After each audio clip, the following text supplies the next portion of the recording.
Olá, pessoal! Então, hoje o tema para falar com vocês vai ser sobre câncer de pele e eu vou contar com a presença da doutora Gabriela Diniz, dermatologista. E queria pedir a vocês que não se inscreveram ainda, se inscreve aqui no canal, ativa as notificações, dá o like no sininho e deixa seu comentário para qualquer dúvida que venha a surgir. A gente vai estar entrando em contato com vocês e esclarecendo.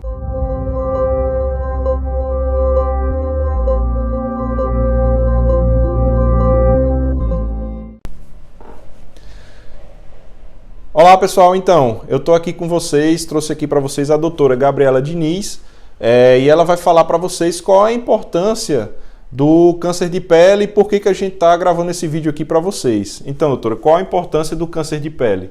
Olá pessoal, como vocês sabem, nós iniciamos agora o nosso Dezembro Laranja, uma campanha da Sociedade Brasileira de Dermatologia de prevenção ao câncer de pele, tá? O câncer de pele, ele é o câncer mais frequente do ser humano, responsável por cerca de 1/3 de todos os casos.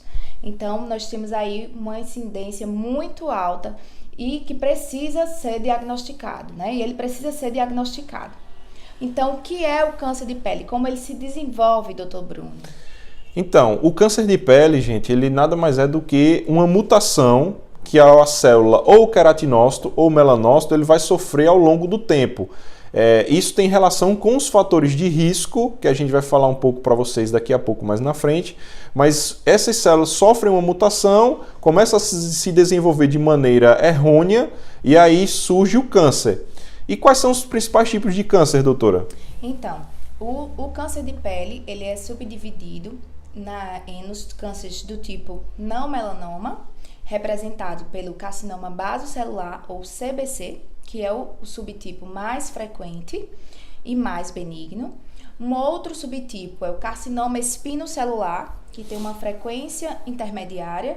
E, por fim, o melanoma, que é o subtipo menos frequente e de pior prognóstico.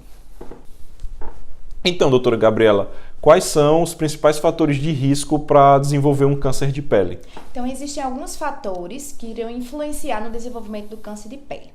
O principal deles é a exposição solar. Então, se expor ao sol no horário onde há uma maior incidência dos raios UVB, no horário entre 10 horas da manhã até as 16 horas, leva a uma maior predisposição ao desenvolvimento do câncer de pele.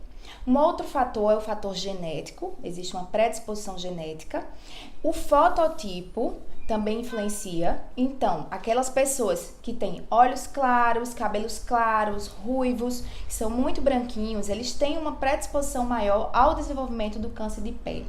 Indivíduos também que têm uma imunidade mais baixa, imunossupressão e algum tipo de tratamento que leve uma defesa dessa imunidade, também está mais predisposto ao câncer de pele. E por fim, temos a questão daqueles pacientes que apresentam um grande número de sinais, múltiplos nervos. Então, esses pacientes, eles devem ficar alertas, né? Devem estar sempre em acompanhamento com o médico dermatologista. Então, doutora Gabriela, existe alguma característica clínica da lesão que vai fazer com que o paciente procure o especialista? Então, como nós acabamos de ver, existem vários subtipos de câncer de pele e, portanto, nós teremos várias formas de apresentação. Então, quando suspeitar de um câncer de pele? Na presença de lesões elevadas, como se fossem bolinhas, da cor da pele ou avermelhadas, na presença de feridas que não cicatrizam ou feridas que sangram, ou ainda na presença de uma mancha com características ou formas irregulares, né? Nós temos para o melanoma aquela regrinha do ABCDE, lesões ou manchas assimétricas, com borda irregular, com várias cores, com um diâmetro acima de 6 milímetros e com uma evolução, ou seja, uma modificação ao longo dos anos, você deve procurar o médico dermatologista para uma avaliação.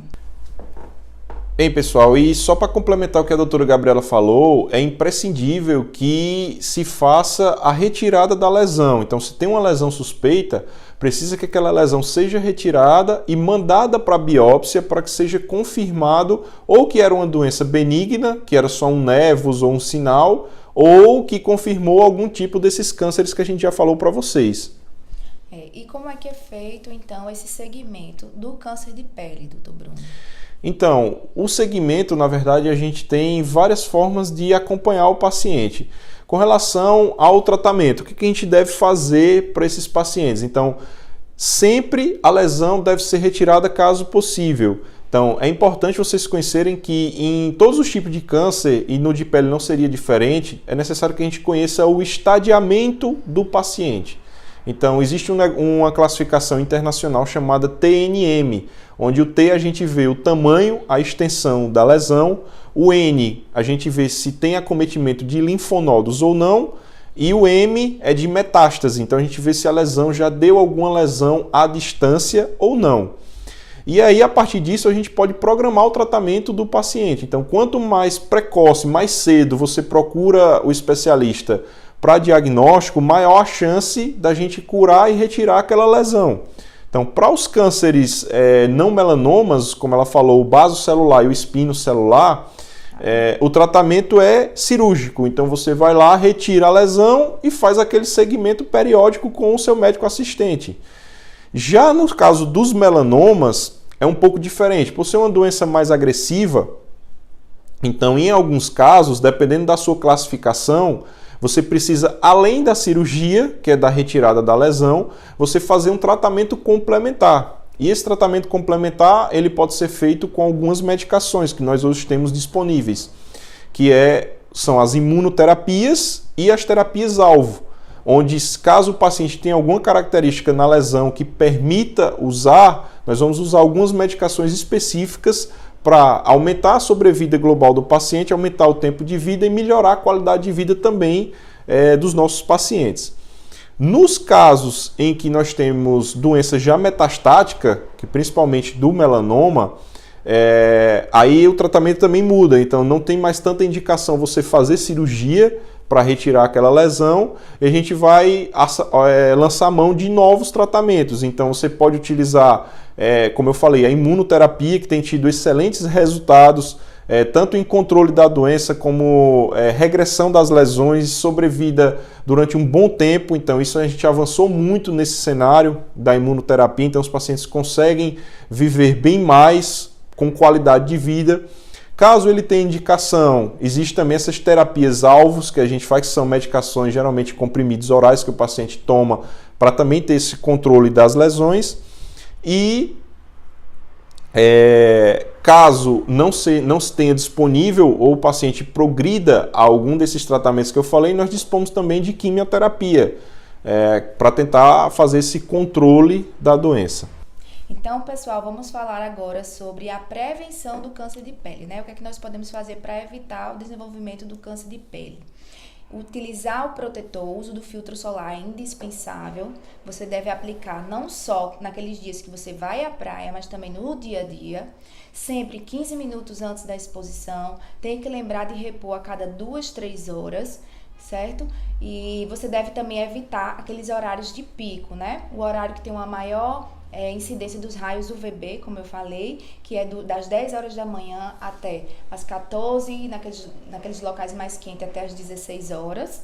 Você deve utilizar também alguns acessórios que melhoram essa fotoproteção, como o uso de chapéu, uso de óculos, uso também daquelas camisas com proteção UV. Eu queria agradecer aqui a presença da doutora Gabriela por ter contribuído e esclarecido essas dúvidas em relação ao câncer de pele. Falar para vocês se inscreverem aqui no canal, ativar a notificação, colocar o like de que gostei do vídeo e deixar suas dúvidas no comentário, que assim que à medida do possível nós estaremos retornando e respondendo essas dúvidas para vocês. Então até o próximo.